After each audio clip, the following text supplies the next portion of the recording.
I don't get excited by new products anymore because, to be fair, most of that is just tiny little upgrade over the previous edition, just costing twice as much. Apart from this little guy, this is the Suunto Race. Now, by looking at the specs of this thing, which in the basic model includes stainless steel and sapphire glass, you would think this is going to be very, very expensive. So when Suunto reached out if I want to try their race watch, I was like, well, yeah, but it's probably going to be just more of the same. And looking at the specs alone, I thought, you know, this is going to cost quite a bit of a fortune. And then I looked on the pricing of the Suunto Race, and I was pretty struck that you can get one for 450 bucks or 519 for the titanium edition. Now, the only difference between titanium and the steel is obviously the material that they're built with, but it's also the storage you get on the watch, and I'll get to that in a second because it's not really a deal breaker and shouldn't be deal breaker for anyone because you can't really use that storage for much. Anyway, don't focus on this thing, it's a little bump. It's a pimple. It's a bump. Nope, it's a pimple. Hold on a second. Whew. Well, that's sorted. Where were we?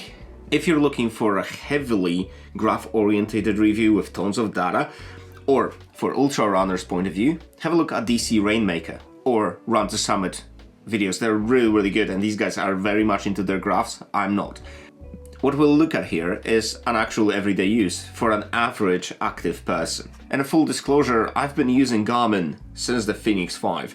And then I switched on to Apple Watch purely because it just feels better as a daily driver, and especially since I'm not doing those ultra distances ever, so that the day-long GPS function really wasn't needed for my use. But I do live an active lifestyle despite a few broken things over the years.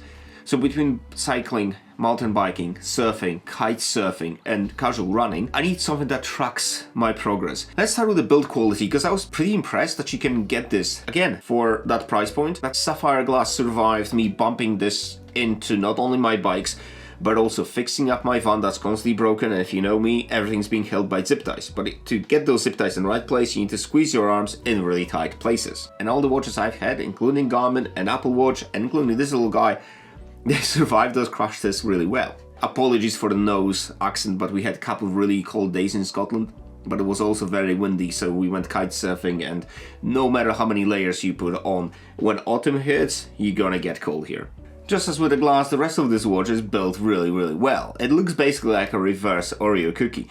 So you've got a titanium or stainless steel, depending on which watch you're gonna go for, on the top and the bottom, and you've got some plastic in the middle. Different to previous race watches, this one has this little crown just here, and it's used to navigate through the vertical menu, which I really like. It's much simpler than previous Suunto watches.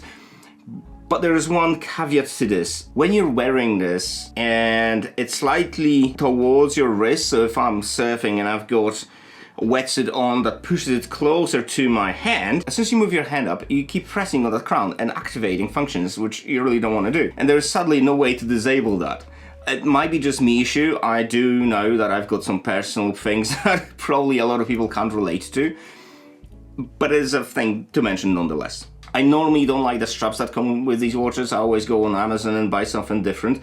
But this one is actually pretty useful. See all those little holes, those perforations? They mean that if you are particularly sweaty, like me, that sweat goes straight through these instead of being trapped inside like on the Ocean Band on the Apple Watch Ultra 2. That also means when you're surfing or swimming, the water will drain through these little holes. It's the standard buckle feature here when you're locking it in, with the difference that there is a pin on the end of it that clips through one of these holes. For most part, this was holding pretty well until I had this wave coming down on me, and that little pin came undone. To be fair, the fact that my head didn't come undone, it's pretty much of a miracle. And adding insult to an injury, I've managed to bite through my mouth mount, which should give you an idea of how heavy the wipeout was. So overall, this thing is very comfortable to wear. It is very light, and despite its size, you don't really feel like you have it on. I would say it's on par with the Garmin Fenix 6 or 7, so if you had one of them, this is gonna feel just as comfortable. I've touched upon navigation really quickly. It is a vertical menu, it's dead easy to navigate through.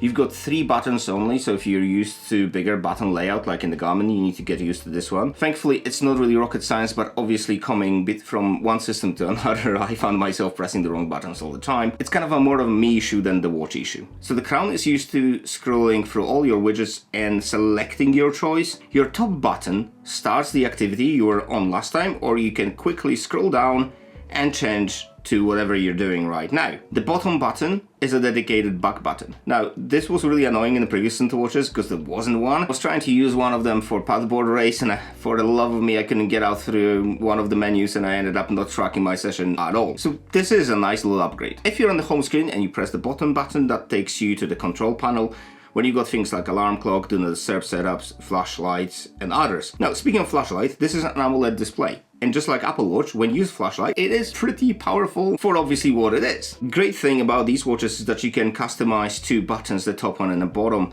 for long presses. So if I long press my top one, it activates the flashlight. You can't dial it down, but why would you like to dial down the flashlight? Pretty helpful when you're coming off a surfing session in the middle of the night trying to open your lockbox with tiny little code and there's no ambient light available. You can do the same thing with the bottom one, you can map it out. My one's mapped out to find my phone because I'm an idiot and I keep losing my stuff. I know there were some complaints about the UI being a little bit sticky and laggy. I think Suunto fixed that because I have no complaints here. When it comes to everyday features, there's two things I'm really missing on this watch. First of all is the option to pay. So that's a little bit of a bummer. The other problem is that you can't load up music onto this. You can use it to control media on your phone, but you can't just pair up headphones to this and go running. Speaking of which, since you can't use this as an MP3 player or a music streaming device, what's the memory used for?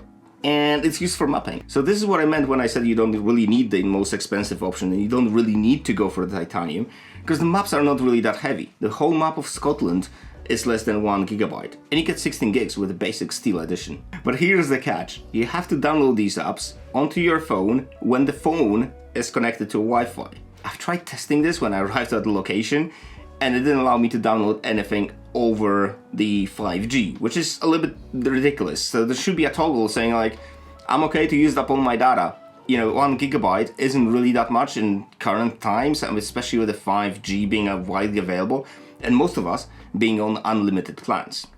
So for something to keep in mind, if you're traveling somewhere and you know you're not going to have a Wi-Fi, download the maps way ahead of time. I don't know for how long you want to run with this thing, but it's got loads of different power options that will last you up to 120 hours. So there's 4. You've got a performance, endurance, ultra, and tour. So even look at performance that outperforms Apple Watch by a country mile. These options differ in how bright the screen is gonna be, how often the heart rate is gonna be read out, how many notifications you're gonna see, and whether or not the display is always on. Sadly, there's no way to customize these things, so you have to use one of the preconditioned options, since we're on the heart rate function. Now, again, if you want some graphs, I would really strongly suggest going to DC Rainmaker, because he did the whole feature on that thing. What I'm just gonna say is that you shouldn't be using your wrist devices to measure your heart rate if you really want precise readouts.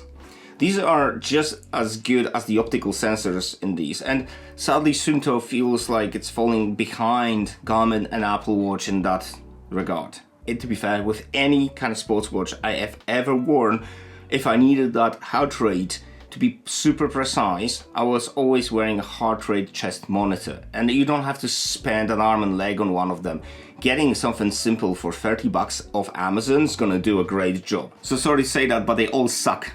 Get a chest strip. Or if you really want to have stuff like ECG on the go, get an Apple Watch Ultra 2. But that's gonna set you back way more than the Suunto. The GPS data, I mean, I think we got to a stage where most of these devices are just as good as each other. This has a dual band GPS, so that's basically as precise as you can get without diving into GLONASS. And for most of my activities, I would say it was really damn precise. So precise, annoyingly, that I know I need to adjust my paddle stroke because I'm all over the place. I am blaming my ripped rotator cuffs because... Not showing off here, but this is as far as this thing goes. Mountain biking, I highly recommend that if you want to meet chicks. Nurses, mostly, but still. Now the charging, I know there's some people who are very anal about charging and saying that aligning these little dots on the bottom are an issue. I mean, seriously, like, do you really need to be spoon-fed everything?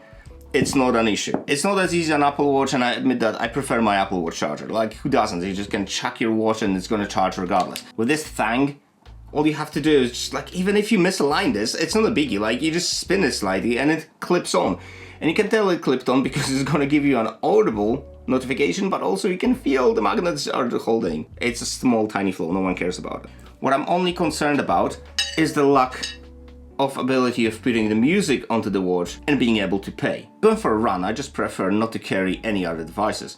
Having a phone that keeps slapping your leg when you run is just not much fun. The same goes for having an option to pay somewhere when I go for a kitesurfing session, and I know this is very niche, but we do that very often when we start at one point, especially when we're on the holidays, travel to another point, have a beer at the bar, pay with our watches, and then bugger off home. So sadly you can't do that. Probably is going to be a little bit healthier options, but then I've got friends with Garmin, so I know these issues are fairly personal, and I know that this is sub $500 watch. To be fair, I'm not sure if you can find anything better than that for that price. I would even argue that with this great AMOLED display, this is a better watch than the Garmin that's closing on £1,000, which I'm kind of guessing you'll be paying north of $1,000. Now, I'm saying I'm guessing because every shop has a slightly different price, and they always gonna sale after first 3 months. So if you're a Garmin fan, and I really like their watches, and I still like their watches, there's nothing wrong with Garmin watches, you would probably better off waiting a little bit. But if you want a really good watch right now for half price of Garmin, I think this is the best thing you can get right now in this price point, hands down.